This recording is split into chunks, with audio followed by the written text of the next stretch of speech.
this piece by Shepard Fairey. I empathized with it instantly.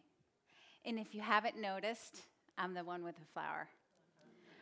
We the people, showing the power of non-famous faces representing some of the US's minority populations, African Americans, Muslims, and Latinos.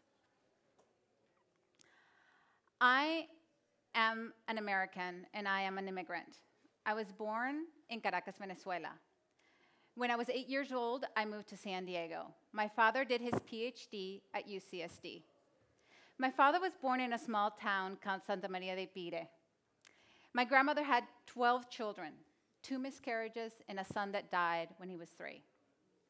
My father grew up poor with 8 brothers and sisters.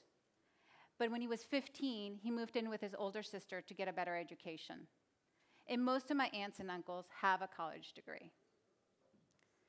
I remember one night when I lived in San Diego, the doorbell rang, and I heard the other person on the other side of the door was speaking in Spanish. My father let him in. They started speaking. They had a conversation.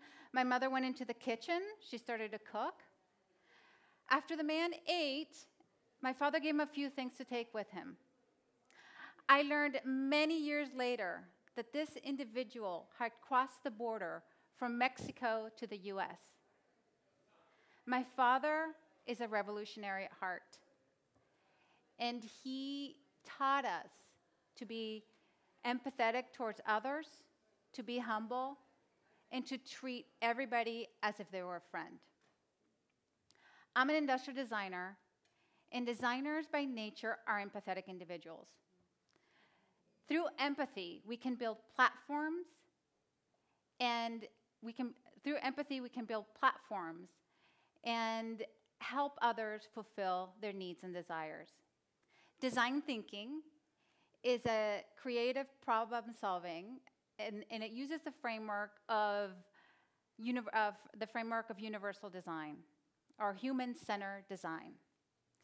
I facilitated over 50 sessions worldwide. Inc. published an article, Why Empathy is the Most Important Skill You'll Ever Need to Succeed. In the article, IDEO, experts in design thinking, said that these skills allow us to put ourselves and understand and share the feelings that others feel.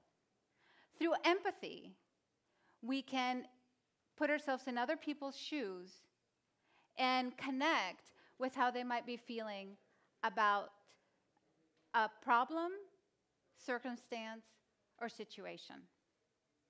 Empathizing with the target consumer allows us to identify the right solution to their problem.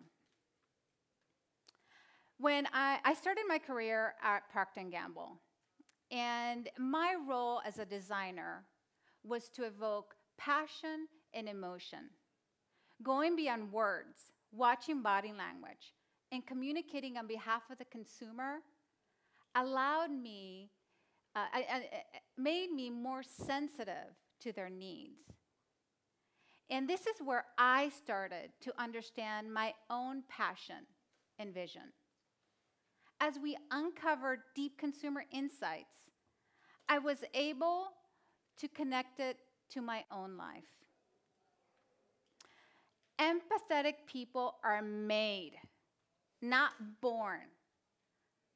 Cambridge University did the largest ever study on the genetic basis of empathy.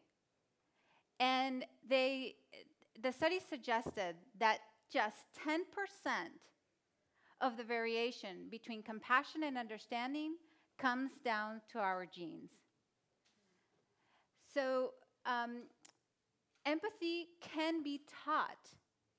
According to the latest neuroscience research, 98% of people, except for those with psychotic tendencies, have the ability to empathize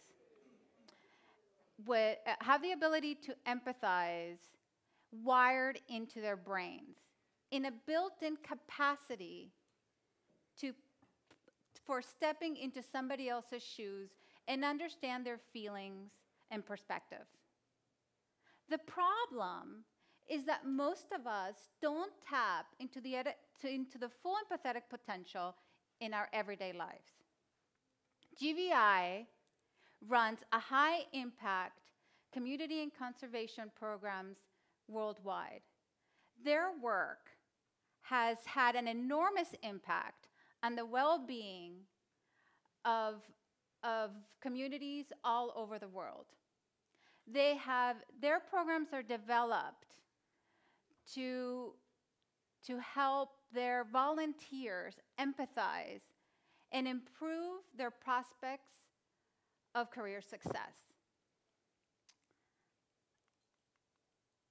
So I will leave you, they have 10 key reasons of the importance of career success. And I will leave you with just this one. We are better able to be leaders, workers, and friends. So I grew up, and I moved around when I was younger. So I was born in Caracas, Venezuela. Then we moved to San Diego. Then we moved to Cumaná, Venezuela. Then we moved to Macomb, Illinois. Then we moved to Mérida, Venezuela. By then, I was 16 years old. And in Venezuela, there are more fabric stores than there are clothing stores. And so that was really cool because on special occasions, I got to design my own outfit.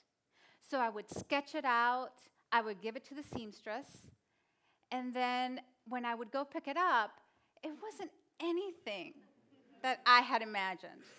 So after a few complaints to my mother, she forced me to take sewing lessons. And I learned from an incredible seamstress, and from then on, I designed and made my own outfits. This is where my love for fashion became a passion. So during my career at P&G, I decided to do my own line of clothing. It was really difficult. I had no experience or knowledge in the industry. And so I did, though, manage to manufacture one style in one color.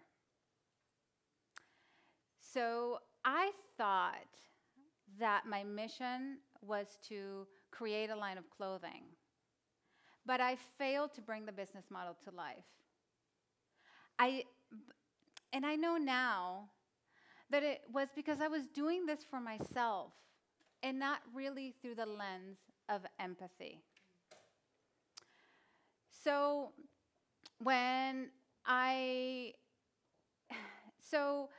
I decided, I moved from Cincinnati to Louisville, and I decided to do a design thinking session to see what was going to happen next in my career. The Louisville Bespoke community was created to help fashion designers and entrepreneurs in Louisville.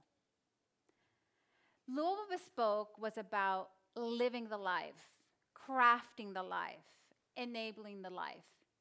It was the perfect moment in time with my experience, my love for fashion, and this trend around collaborative spaces.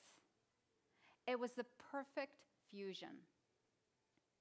People shared their stories, and they started to make connections. Synergies started to form, and businesses started to thrive. Louisville Bespoke's ecosystem evolved into a living organism.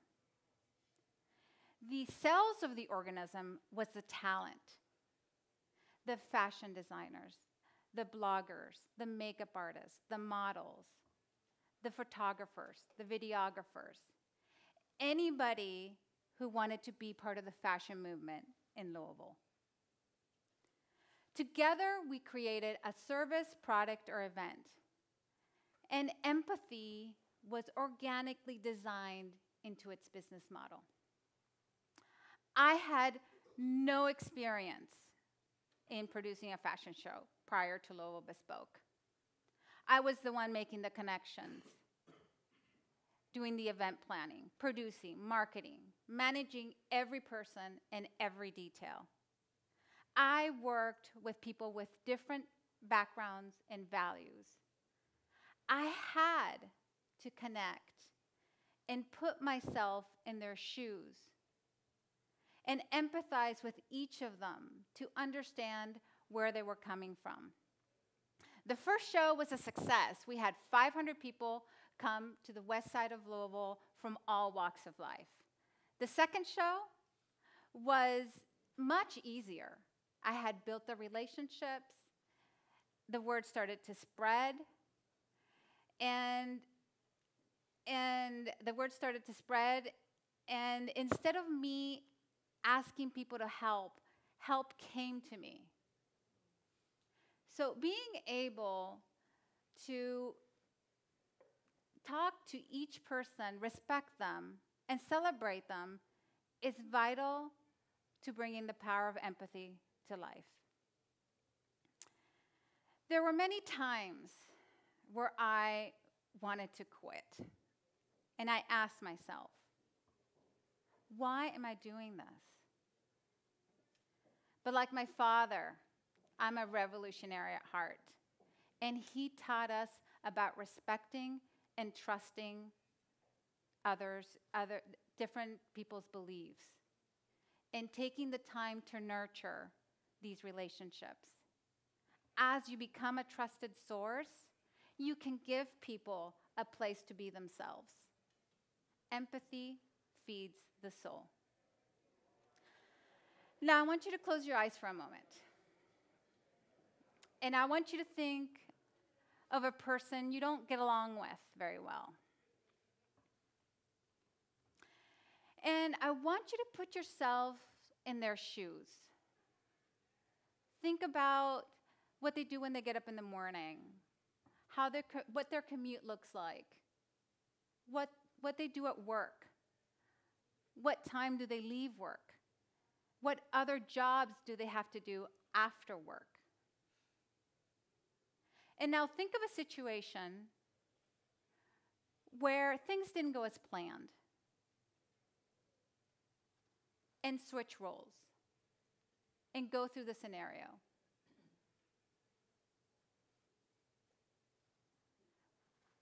Were you able to see their point of view?